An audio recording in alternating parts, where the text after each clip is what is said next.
المشاهدون الأكارم، طبتم وطابت أوقاتكم أينما كنتم بكل خير. نشرة الأخبار نقدمها لكم من الفضائية الارتين، نستهلها كالعادة بأهم وأبرز العناوين.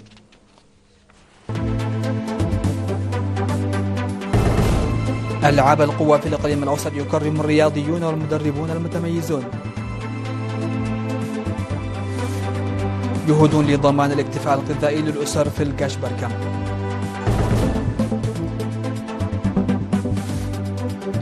سكان دك عندو يقومون بسد النقص في مؤسسات الخدمات الاجتماعية. ترامب يعلن اعتقال مادورو وزوجته وترحيلهما خارج فنزويلا. 15 قتيلا في هجوم لجماعة مسلحة شرقي الكونغو.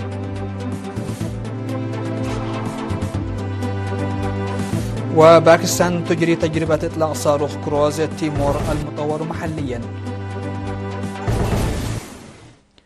أهلا بكم إلى تفاصيل النشرة.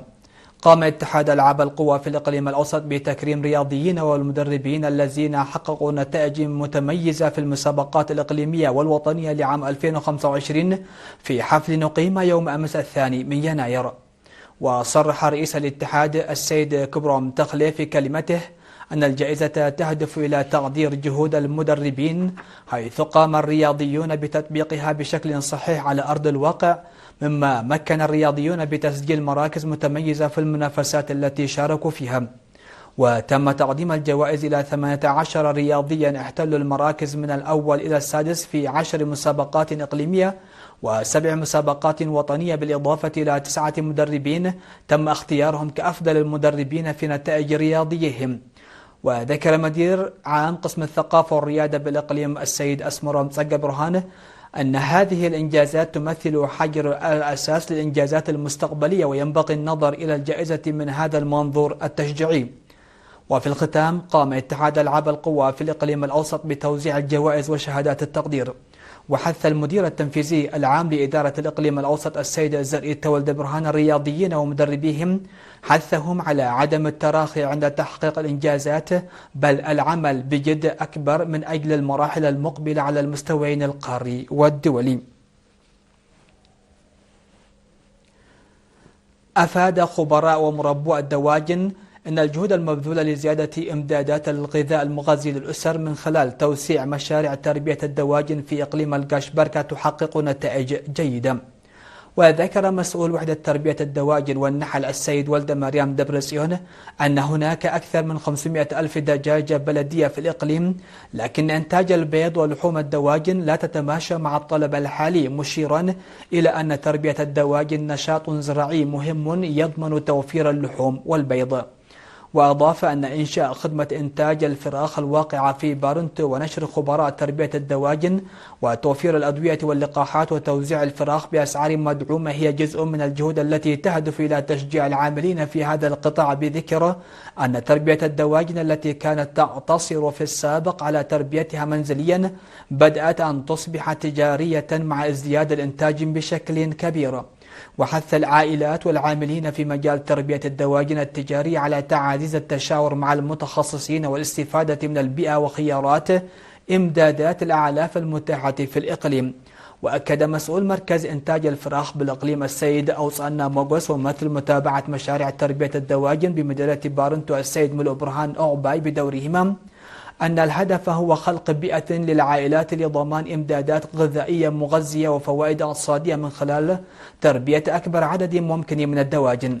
كما ذكر أن المزارعين العاملين في مزارع الدواجن التجارية أنهم يحاولون تأمين إنتاج لحوم الدجاج والبيض من خلال جهودهم لتنظيم بنية تحتية تركز على الاحترافية ويحققون نتائج مشجعة. وفي الختام ذكروا بضرورة النظر في توفير أعلاف الدواجن المتبتلة واللقاحات والأدوية وتخصيص مساحة لبيعها، مشيدين بمركز بارنتو لإنتاج الفراخ، مما خفض من تكاليف بدء مشاريع تربية الدواجن.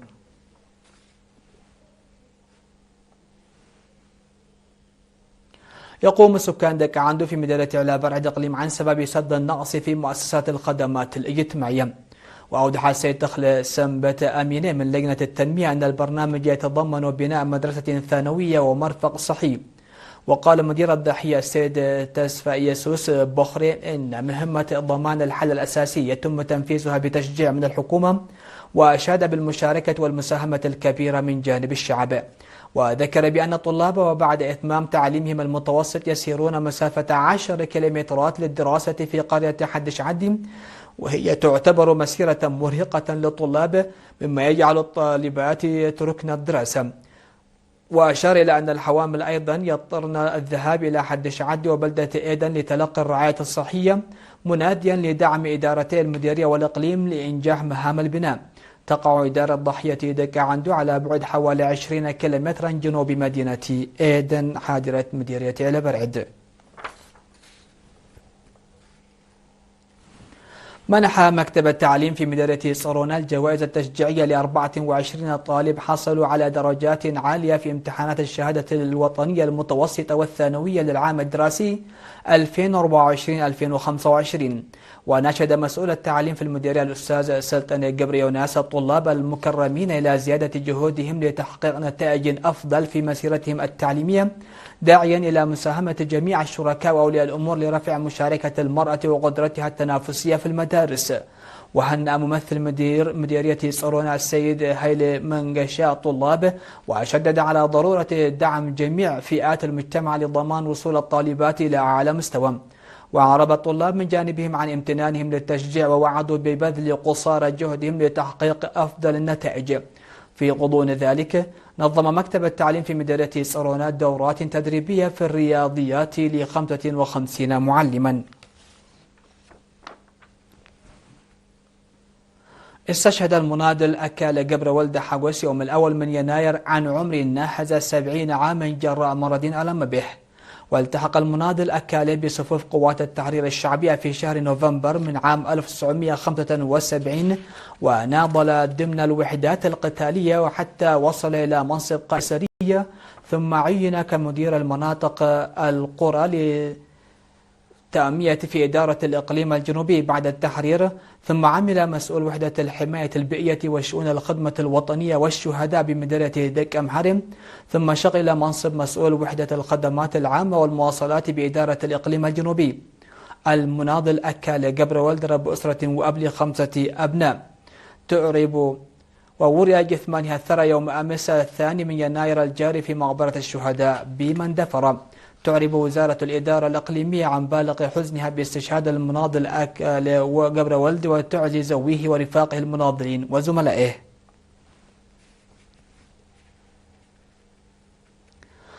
مشاهدينا فاصل قصير من ثم نعود ونوافيكم بالأنباء على الصعيد العالمي، تفضلوا بالبقاء معنا.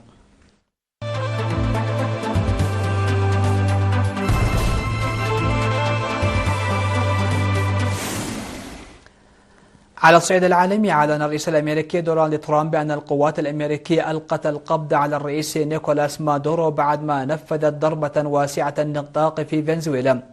وقال ترامب إن الولايات المتحدة نفذت بنجاح ضربة واسعة النطاق على فنزويلا ورئيسها نيكولاس مادورو الذي ألقي القبض عليه مع زوجته ونقل إلى خارج البلاد. وذكر أنه تم تنفيذ هذه العملية بالتنسيق مع جهات إنفاذ القانون في الولايات المتحدة. وأكدت نائبة الرئيس الفنزويلي ديلسي رودريغيز أنها لا تعرف مكان وجود مادورو، مطالبة الولايات المتحدة بتقديم دليل على أن مادورو على قيد الحياة. ويأتي إعلان ترامب عن إلقاء القبض على مادورو بعد يومين على عرض الأخير التعاون مع واشنطن في مجالي تهريب المخدرات والهجرة غير النظامية.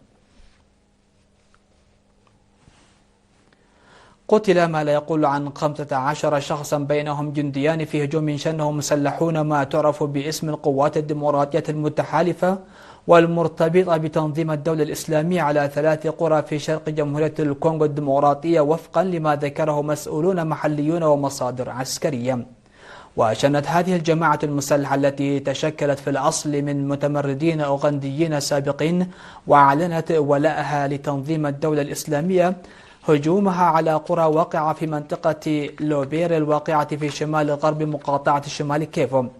وقال مسؤول محلي أن القرى التي تقع ضمن دائرة نصف قطرها 7 كيلومترات تعرضت لهجوم متزامن خلال توغل القوات الديمقراطية المتحالفة. أعلن الجيش الباكستاني أن القوات الجوية الباكستانية أجرت بنجاح اختبارا لنظام أسلحة تيمور المتطورة محليا، مما يمثل إنجازا آخر في تعزيز قدرات البلاد في مجال الطيران والدفاع. وطبقا لبيان صادر عن الجيش الباكستاني، فإن صاروخ تيمور الجوال المطلق من الجو قادر على استهداف أهداف العدو البرية والبحرية بدقة عالية على مدى 600 كيلومتر. ويحمل الصاروخ رأسا حربيا تقليديا حسب صحيفة إكسبرس تريبيون الباكستانية، وهو مزود بنظام ملاحة وتوجيه متطور ومصمم للتحليق على ارتفاعات منخفضة للغاية، مما يمكنه من التهرب من أنظمة الدفاع الجوي والصاروخي المعادية. قتل شخصان على الأقل في المكسيك بعد ما ضرب زلزال بقوة 6.5 درجات جنوب غرب البلاد صباحا، وأدى إلى تدمير منازل عديدة قرب مركزه على ساحل المحيط الهادي، مما أدى إلى ذعر وخروج الملايين إلى الشوارع. وأفادت هيئة المسح الجيولوجية الأمريكية أن زلزالا قوته 6.5 درجة هز منطقة قريبة من ساحل المحيط الهادئ في ولاية غيريرو، وأنه وقع على عمق 35 كيلومترا.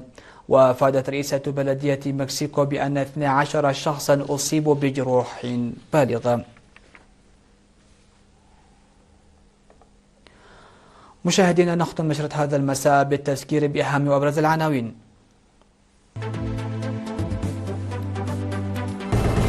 ألعاب القوى في الإقليم الأوسط يكرم الرياضيون والمدربون المتميزون. جهود لضمان الاكتفاء الغذائي للأسر في الغاشبركة. سكان كاندو يقومون بسد النقص في مؤسسات الخدمات الاجتماعية. ترامب يعلن اعتقال مادورو وزوجته وترحيلهما خارج فنزويلا.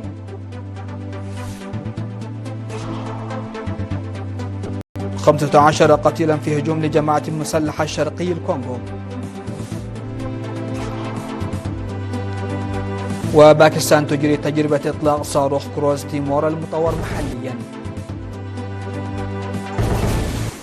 سادتي سيدات، هكذا نكون قد وصلنا وياكم إلى نهاية نشرة هذا المساء. هذه تحيات الفريق العامل، شكرا لحسن الاستماع والمتابعة، والسلام عليكم ورحمة الله.